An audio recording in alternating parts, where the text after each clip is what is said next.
Zákon z roku 1948 ustanovil Slovenskú národnú galériu ako inštitúciu, ktorá má kultúrne povzniesť národ a vychovávať proletárov. Za jej vznikom vidieť záblesky povojnovej eufórie a iniciatívu básnika a politika Laca Novomeského. 25. novembra bola v Bratislave slávnostne otvorená klenotnica nášho výtvarného umenia Slovenská národná galéria. Hoci klenotnica evokuje skôr gotické umenie, vedenie galérie rozhodlo, že pre krajšie socialistické zajtrajšky bude múdrejšie ako prvé predstaviť umenie 19. storočia. Bratislavčania síce prišli o možnosť skočiť si po kúpaní v Dunaji na kávu do obľúbeného podniku Taranda, ale vodné kasárne dostali vznešenejšie poslanie. Baroková stavba sa postupne menila a rozširovala, aj keď nie vždy to bolo podľa aktuálnych potrieb galérie. Politická klíma vždy zohrávala svoju úlohu. Koniec koncov, myslíte si, že optimistická olejomaľba s dúhou od Martina Benku je zapísaná v zbierkach ako prvý obraz len náhodou? Od 5 stoviek diel a 13 zamestnancov sa galéria cez rôzne bôle a žiale za 70 rokov prepracovala k takmer 70 000 zbierkových predmetov a približne k 200 zamestnancom. Traduje sa, že najdlhšie v Slovenskej národnej galérii pracoval strážny pes Akfa zo Zvolena. Bol omylom vedený ako DKP, čo je účtovnícke označenie pre drobné a krátkodobé predmety v majetku inštitúcie. Akfa strážil galériu aj po smrti. Úradníci sa totiž chceli vyhnúť zbytočným administratívnym úkonom a tak pod jeho menom postupne evidovali ďalších psov ako v Gogolových mŕtvych dušiach. Pre rozrastajúcu sa zbierku aj tým zamestnancov boli priestory čím ďalej tesnejšie. Koncom 60. rokov v súťaži na rekonštrukciu uspelo aj tzv. Premostenie, navrhnuté architektom Vladimírom Dedečkom. Dodnes veľmi rozporuplne vnímaný projekt vznikal takmer súčasne s mostom SNP, ale aj s parížským Centre Georges Pompidou. Premostenie aj Parížskú galériu otvorili v roku 1977, tú našu aj s ohromujúcim počtom kolaudačných chýb. A to aj napriek tomu, že murárska čata na čele s predákom Jánom Melegom odpracovala zadarmo aj smenu cti a svoje úlohy si plnili bez ozbytku. Začiatkom 90. rokov pribudol galérii vďaka priaznivým politickým podmienkam, ako aj nadštandardným vzťahom vedenia s Ministerstvom kultúry, aj susedný Esterházyho palác, mimochodom dnes náš jediný funkčný výstavný priestor v Bratislave. V roku 2001 bolo asi tej priazne na ministerstve pomenej a neúnosný technický stav premostenia si vyžiadal odvážny krok vtedajšej riaditeľky Kataríny Bajcurovej. Keď to už nešlo inak, dala ho jednoducho zatvoriť. Slovenská národná galéria sa postupne rozšírila aj do regiónov. Od roku 1969 je verejnosti prístupný zámok vo Zvolene, kde prezentuje svoje zbierky od gotiky až po Želibskú. A podobne ako Bratislavský hrad počas letných shakespearovských slávností sa nádvorie zámku mení na divadlo pod holým nebom. Galéria Ľudovíta Fulu v Ružomberku vznikla aj ako prejav umelcovej vďačnosti Slovenskej socialistickej republike a jej pracujúcemu ľudu. Fula sa totiž zaviazal darovať svoje dielo československému štátu a ten na oplátku sľúbil postaviť umelcovi galériu pre trvalé umiestnenie jeho diel a zároveň miesto, kde by mohol ďalej žiť a tvoriť. Kaštieľ Strážky v Spišskej Belej s obrovským anglickým parkom z 19. storočia spravuje galéria od 70. rokov. Návštevníkom okrem toho ponúka expozície venované dielu Ladislava Medňanského, keďže práve Medňanskí a Cobelovci boli poslednými majiteľmi kaštieľa. Ak sa vám zdá, že kaštieľ je až príliš ďaleko, môžete sa po ňom virtuálne poprechádzať cez projekt Google Arts and Culture, ale pozor na strážnych psov.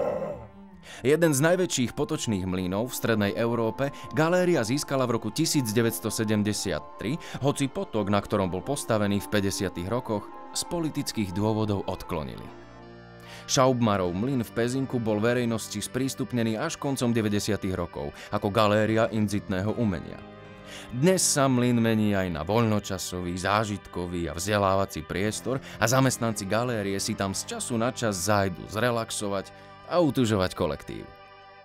Aj Vermešova vila v Dunajskej Strede kedysi patrila galérii. Výstavy súčasného umenia sa tam striedali ako na bežiacom páse, no po viac ako 10 rokoch sa tohto priestoru galéria v roku 2002 musela vzdať. 2 roky galéria vystavovala aj v Dežefiho paláci. To je ten modrý palác hneď vedľa Esterházyho paláca. No a o tom, že istý čas galérii patril aj kaštieľ v Rusovciach, dnes už naozaj skoro nikto nevie. Tam sa však výstavy nikdy nekonali. Už 7 rokov od svojho založenia sa galéria zapojila aj do programu proletárskeho internacionalizmu a s radosťou a dobovo príznačným nadšením prijala putovné výstavy rozsiahlych kolekcií umenia zo spriateľených krajín ako Čína, India či o rok neskôr aj z Mexika. Výzvou však bolo ukázať celistvejší príbeh domáceho umenia. To sa podarilo až v roku 1966 expozíciou 12 storočí výtvarného umenia na Slovensku. Najväčší obdiv aj u zahraničných odborníkov vtedy vyvolalo gotické umenie nainštalované vo veľkej arkádovej sále vodných kasární. Tento počin Karol Vaculík oslávil s kolegami aj vzácnymi hosťami sudom vína priamo vo výstave.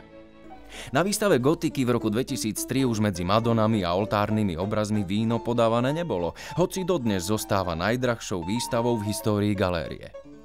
Gotické umenie zo Slovenska zožalo medzinárodný úspech aj pred 8 rokmi, a to priamo v Paríži, v múzeu Cluny. Uvoľnenie v 60. rokoch sa prejavilo aj vo výstavnom programe. Do Bratislavy priviezli na kamiónoch diela veľkých anglických majstrov, od Williama Turnera až po Johna Constabla. Na nádvorie vodných kasární sa na chvíľu dostali aj sochy Henryho Moora a galéria sa mohla pochváliť aj výstavou povojnového amerického umenia, zastúpeného umelcami ako Roy Lichtenstein, Robert Rauschenberg, Frank Stella, Jasper Jones či Andy Warhol. Mimochodom, Warholové Campbellové polievky patria k najdrahším dielam zakúpeným do zbierok Slovenskej národnej galérie. V roku 1970 sa vďaka dohode medzi Francúzskom a Československom do galérie dostali aj diela Georgea Bracka či Pabla Picassa. O rok neskôr by už podobné výstavy z ideologických dôvodov neprešli.